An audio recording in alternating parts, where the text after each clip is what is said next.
Hi guys, welcome to our channel. எல்லோரும் எப்படி இருக்கீங்க? நல்லா இருக்கீங்கன்னு நம்புகிறேன். இன்றைக்கி நம்ம என்ன வீடியோ பார்க்க போகிறோம் அப்படின்னா, சைடிஷ் ரெசிபி வீடியோ தான் பார்க்க போகிறோம். சாம்பாருக்கு வந்து பார்த்திங்க அப்படின்னா முருங்கைக்கீரை பொரியலும், அதுக்கப்புறமேட்டு வந்துட்டு புடலங்காய் பொரியலும் வந்துட்டு பண்ணேன். ரெண்டுமே ஒரே மெத்தடில் தான் வந்துட்டு பண்ணேன். செய்கிறது ரொம்ப ஈஸி. டேஸ்ட் வந்துட்டு நார்மலாக நம்ம எப்போதும் சாப்பிட்ற மாதிரி இருக்கும். முருங்கைக்கீரை வந்து பார்த்திங்க அப்படின்னா ஊர்லேருந்து பாட்டி கொண்டுட்டு வந்திருந்தாங்க. எப்போதுமே அம்மா வந்து பார்த்திங்க அப்படின்னா முருங்கைக்கீரையை வேக வச்சு தனியாக தண்ணி எடுத்துருவாங்க. நான் வந்துட்டு இன்றைக்கி அப்படியே வந்து செஞ்சேன். முருங்கைக்கீரையை நல்லா 2 to 3 டைம்ஸ் வந்து வாஷ் பண்ணி எடுத்துகிட்டு, அதுக்கப்புறமேட்டு எண்ணெய், கடுகு, வரமிளகாய், சின்ன வெங்காயம் இது எல்லாத்தையும் போட்டு நல்லா ஃப்ரை பண்ணிவிட்டு, நம்ம அலசி வச்சுருக்க முருங்கைக்கீரையை போட்டு ஃப்ரை பண்ணிகிட்டு இருந்தேன். அது பக்கத்துலேயே வந்து பார்த்திங்க அப்படின்னா புடலங்காய் இந்த மாதிரி வந்து ஸ்லைஸாக வந்துட்டு அரிஞ்சிட்டு, அதையும் வந்து எண்ணெய், கடுகு, கருவேப்பிலை, வரமிளகாய் இதையெல்லாம் போட்டு நல்லா தாளித்து விட்டுட்டு, அதுக்கப்புறமேட்டு கட் பண்ணி அலசி வச்சுருந்த புடலங்காயும் போட்டு தாளிச்சிட்டு இருந்தேன். இங்கே வந்து பார்த்திங்க அப்படின்னா கீரை வந்துட்டு வெந்து வந்துருச்சு. ஒரு 1/4 டம்ளர் அளவுக்கு தண்ணி ஊற்றி வேக வச்சுருந்தேன். உப்பு போட கிடையாது. கடைசியாக வந்து உப்பு போட்டுட்டு மிக்ஸ் பண்ணி விட்டுட்டு, இந்த மாதிரி துருவின தேங்காயும் வந்து சேர்த்துட்டு நல்லா மிக்ஸ் பண்ணி விட்டுட்டு ஸ்டவ் வந்து ஆஃப் பண்ணிட்டேன். அவ்வளோதான், வந்துட்டு நம்மளுக்கு முருங்கைக்கீரை வந்துட்டு இப்போ சர்வ் பண்ணுறதுக்கு ரெடி ஆகிடுச்சு.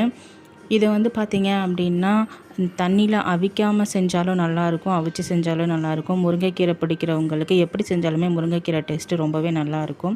புடலங்காய் வந்து பார்த்திங்க அப்படின்னா இதுக்கு வந்துட்டு நீங்கள் தாளிக்கும் போது கடலைப்பருப்பு இருந்தால் சேர்த்துக்கோங்க. அதோட ஃப்ளேவர் வந்து இன்னுமே என்ஹான்ஸ் பண்ணி கொடுக்கும். என்கிட்ட கடலைப்பருப்பு இல்லை, அதனால் நான் இன்றைக்கி கடலைப்பருப்பு வந்து சேர்க்கலை. ஒரு 1/4 அரை டம்ளர் அளவுக்கு தண்ணி ஊற்றி வேக வச்சு எடுத்துட்டு, அட் லாஸ்ட் வந்து பார்த்திங்க அப்படின்னா இதுக்கும் துருவின தேங்காய் வந்து ஆட் பண்ணி நல்லா வந்து மிக்ஸ் பண்ணிக்கிட்டேன். தேங்காய் வந்து இதுக்கு நிறையாவே சேர்த்துக்கோங்க. ஏன்னா இதில் வந்துட்டு புடலங்காயில் டேஸ்ட் அப்படிங்கிறது எதுவும் இருக்காது. நம்ம சைடிஷாக என்ன வந்து சேர்க்குறோமோ அதுதான் வந்துட்டு இருக்கும்.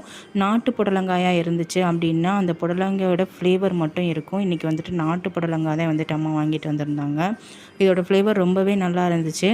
அதே மாதிரி இதை வந்து முழுசாக வந்து குக் பண்ணிடக்கூடாது. ஒரு 50 to 60% குக் ஆனால் போதும், ஆஃப் பண்ணிடுன்னு சொன்னாங்க. நானும் அந்த ஸ்டேஜ்லேயே ஆஃப் பண்ணிவிட்டு தேங்காய் துருவி வந்து போட்டு மிக்ஸ் பண்ணி விட்டு ஸ்டவ் ஆஃப் பண்ணிட்டேன். அவ்வளோதான், வந்துட்டு இன்றைக்கி சர்வ் பண்ணுறதுக்கு ரெடி ஆயிடுச்சு. இது கூடவே வந்து பார்த்திங்க அப்படின்னா இன்றைக்கி வந்துட்டு முருங்கைக்காய், கத்திரிக்காய், அதுக்கப்புறமேட்டு உருளைக்கிழங்கு இதெல்லாம் போட்டு சாம்பார் வந்து வச்சுருந்தாங்க.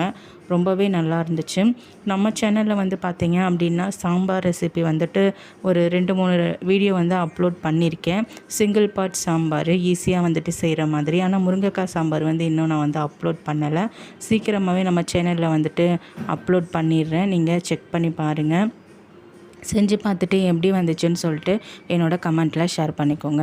இந்த வீடியோ உங்களுக்கு யூஸ்ஃபுல்லாக இருக்கும்னு நம்புகிறேன். மறக்காமல் நம்ம சேனலை சப்ஸ்கிரைப் பண்ணி வச்சுக்கோங்க. நம்ம வீடியோக்கு ஒரு லைக் கொடுங்க. இன்னும் ஒரு யூஸ்ஃபுல்லான வீடியோவில் உங்களை வந்து மீட் பண்ணுறேன். Until take care and bye guys.